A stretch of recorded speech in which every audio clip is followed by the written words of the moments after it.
Juntar dinheiro mesmo ganhando pouco é possível. E o passo a passo para conseguir isso é bem prático.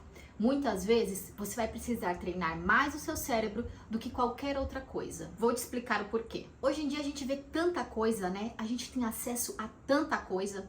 Então a gente assiste televisão, uma novela, um seriado ou um filme e o que a gente vê? Nós vemos muita gente comprando muita coisa. A riqueza através das mídias, ela é muito fácil. Com muita facilidade as pessoas compram carro, casa, roupas. Muitas vezes mostram nesses seriados, nessas novelas, essas pessoas abrindo seus armários e os armários estão sempre abarrotados de roupas. Roupas novas, roupas chiques. E as viagens? Viajam com tanta facilidade. Aí nós vemos tudo isso e pensa o quê?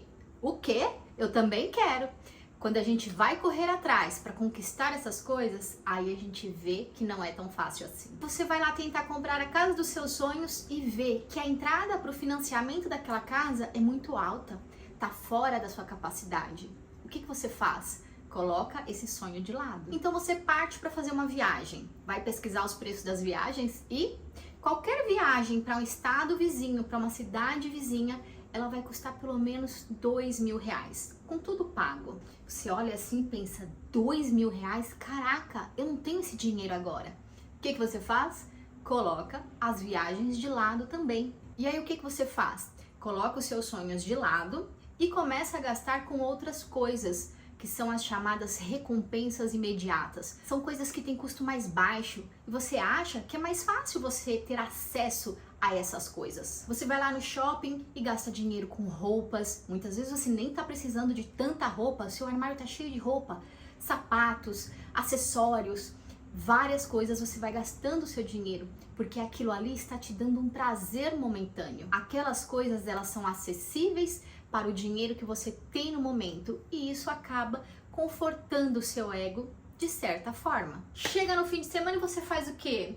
Eu vou viver igual o patrão. E aí faz diversos passeios pela cidade, vai para restaurantes, vai para barzinhos. Em São Paulo é assim.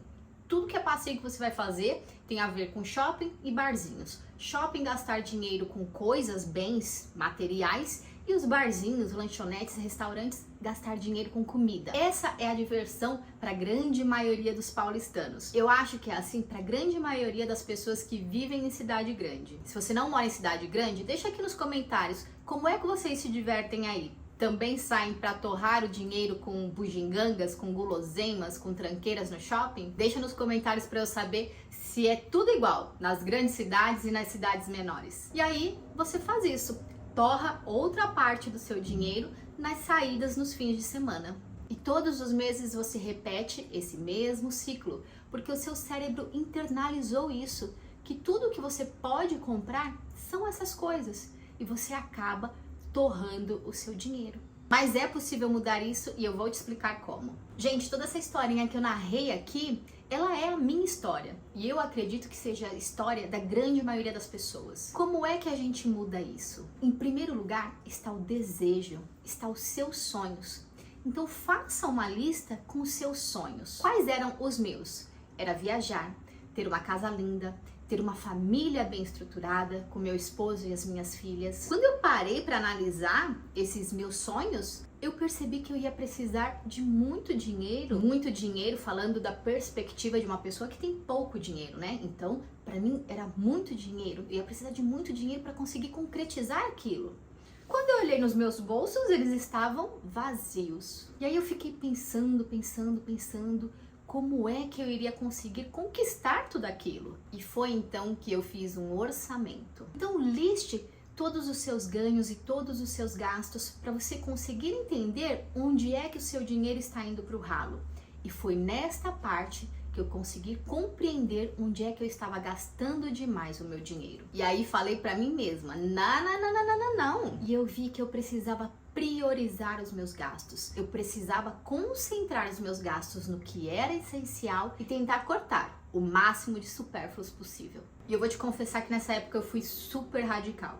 Foi nessa época que eu ganhei vários apelidos do tipo Tio Patinhas, Muquirana, Mão de Vaca, um melhor do que o outro. Mas foi analisando o meu orçamento que eu consegui perceber quanto de dinheiro que eu gastava com roupas, calçados, acessórios e que muitas vezes eu nem utilizava. Quanto dinheiro eu gastava comendo fora e eu falava com orgulho que eu não cozinhava. E foi nessa época que eu fiz uma limpa e cortei tudo. Só que um pouquinho mais pra frente eu percebi que não é assim. A gente não pode sair cortando tudo. Porque algumas coisas, como a diversão e sair para comer, faz parte do ser humano, faz parte da nossa vida. E a gente não pode cortar isso, porque senão dali a pouco a gente pode até ter alguns problemas psicológicos. Aos pouquinhos, eu fui incluindo de volta na minha rotina um pouquinho de entretenimento e um pouquinho de saidinhas para comer, para satisfazer essa nossa vontade de comer coisas diferentes do que a gente come no nosso dia a dia. Agora, compra de roupas, calçados e acessórios, eu consegui conter bem na minha vida e hoje em dia eu não tenho mais tanta necessidade de ficar comprando roupas a toda hora. Compro algumas roupas que tenham bastante qualidade e que eu possa utilizar sempre. Economizar pequenos valores. Mesmo valores muito pequenos, eles podem se acumular ao longo do tempo. Eu cortei muitos supérfluos na minha vida, mas ainda assim, tem pequenos gastos no nosso dia a dia que a gente não consegue perceber que vai fazer diferença no fim do mês. Vou te dar o meu exemplo. A vida toda eu tomei café da manhã comendo pão francês e café com leite. O local em que eu costumava comprar o meu pãozinho, cada pão custa em média R$1,30. Eu comia uma média de 4 pães por dia, 1,30 vezes 4, R$5,20 só de pão por dia. Vezes 30 dias, eu gastava R$156 somente de pão e somente para mim. Então eu aprendi a fazer um café da manhã diferente para mim. Eu faço uma panqueca de mandioca, ovo e queijo. E achei que substituiu muito bem o meu pãozinho francês. A mandioca, quando eu pago caro nela, eu pago R$8 o quilo, que dura a semana inteira. O queijo, eu utilizo pouco queijo, então 100 gramas dá para eu fazer essa minha panqueca a semana inteira. O queijo custa em torno de R$4, R$5, 100 gramas. E o ovo, eu consigo fazer a minha panqueca com uma dúzia de ovos, que é uma média de R$12. E eis que este meu novo café da manhã custa R$24 por semana, R$96 por mês. São R$60 de economia somente no café da manhã. É claro que eu faço variações. Encontrei um lugar em que o pão francês ele é bem mais barato, metade do preço do que aquele que eu compro nessa outra padaria, e que assim, realmente o pão é muito gostoso. Mas aí o que eu faço? É uma recompensa. Eu compro este pãozinho no fim de semana para eu satisfazer a minha vontade. Porque, como eu falei anteriormente, a gente não pode cortar todos os prazeres da nossa vida. Você percebe que são pequenos detalhes, pequenos gastos que podem fazer diferença na nossa vida? Diferença no nosso bolso? Evitar dívidas. Tente não contrair dívidas desnecessárias que podem comprometer o seu orçamento. Muitas vezes, quando a gente está fazendo economia e o dinheiro começa a sobrar, aquela vontade de gastar já começa a coçar na nossa mente. Aí muitas pessoas vão lá, entra no financiamento, adquire um consórcio, faz um empréstimo, precisa ter muito controle. E planejar as compras. Evite compras impulsivas e planeje com antecedência todas as suas compras. Tenha um hábito de ter lista de compras, mas para tudo, não é só lista de supermercado, é para tudo. Precisa de um sapato, lista de compras, precisa de uma máquina nova, está na lista de compras. E aí você analisa se realmente precisa daquilo. Eu, quando mudei para essa casa aqui, estou aqui há uns 6 meses mais ou menos, eu defini que eu precisava de um tanquinho para lavar pano de chão e tapetes, que são coisas que normalmente eu lavo na mão. Mas resolvi esperar um pouquinho. E aí eu fui analisando. Mas o tanquinho vai caber aqui nesta lavanderia nova? Quantas vezes eu vou utilizar este tanquinho? O que aconteceu? Passaram-se 6 meses e eu descobri que eu não preciso do tal tanquinho. E economizei aí uma média de R$800. Pesquisar preços. Sempre pesquise preços antes de você fazer as suas compras, que é para você conseguir uma boa oferta. E isso é para qualquer objeto, principalmente os que têm valor mais alto. Meu último celular eu demorei 5 meses para comprar. Parece um pouco de exagero, mas veja, Com isso, eu consegui economizar mais de R$ 2.000. Na verdade, eu consegui economizar bem mais, porque tudo que eu compro para ganhar pontos e transformar em milhas. E quando eu comprei o meu celular, eu comprei quando a oferta de ganho de pontos naquele celular estava bem alta.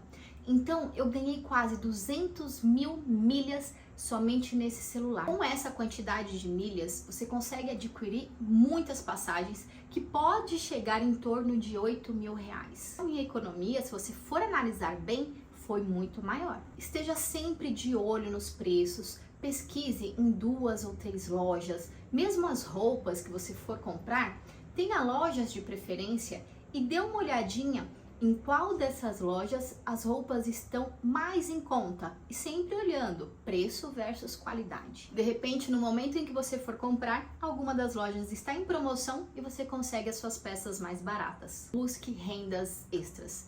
Considere oportunidades de trabalho extra para conseguir aumentar a sua renda. Quando a gente ganha pouco, a gente precisa transformar esse pouco em mais. A melhor maneira de fazer isso é com a renda extra. Então, às vezes você ganha R$ 3.000 e esse dinheiro está indo todo com os gastos da casa, alimentação, transporte. E aí, como é que você vai conseguir juntar dinheiro?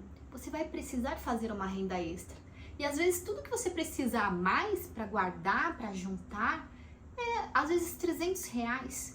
Às vezes pode até precisar de mais do que R$ 300, só que tem muitas rendas extras que você consegue levantar bastante dinheiro. Meu esposo sempre brinca que toda vez que a gente passou por algum aperto, eu arranjava maneiras de conseguir algum dinheiro. E não era pouco não, viu? Eu sempre chegava com pelo menos R$ 1.000 em casa. Então eu dava uma olhada dentro de casa, o que a gente já não estava utilizando há bastante tempo e que eu poderia vender. Ia lá e vendia, pegava revistas de produtos, fazia a revenda. Já fui até lá na José Paulino, que é uma rua muito famosa aqui em São Paulo, comprei roupas para revender. Quando eu percebia que o nosso caixa estava um pouco baixo, eu falava, é a hora de eu agir. E inclusive foi desta maneira que eu percebi como a renda extra faz diferença na nossa vida e ela precisa ser uma constante e não somente quando o nosso caixa está baixo. E hoje em dia a renda extra está ainda mais fácil porque você consegue vender muita coisa pela internet. Então, se você tem um dom de produzir algo, você pode produzir e vender pela internet. Se não tem dom nenhum, pode vender produtos de outras pessoas sendo afiliado. Tá vendo? Como tudo que eu falei aqui é muito simples e às vezes o que nos trava é a nossa mente, pois a gente acha que não é capaz, ou que eu nasci pobre e eu vou morrer pobre, ou que todo mundo ao meu redor está vivendo essas dificuldades, por que comigo vai ser diferente? Pequenos passos consistentes ao longo do tempo pode significar em economias significativas, independente do quanto você ganha. Espero que tenha gostado. Se gostou, curte, compartilha e já segue o meu canal para mais dicas de educação financeira e de investimentos para iniciantes. E até um próximo vídeo.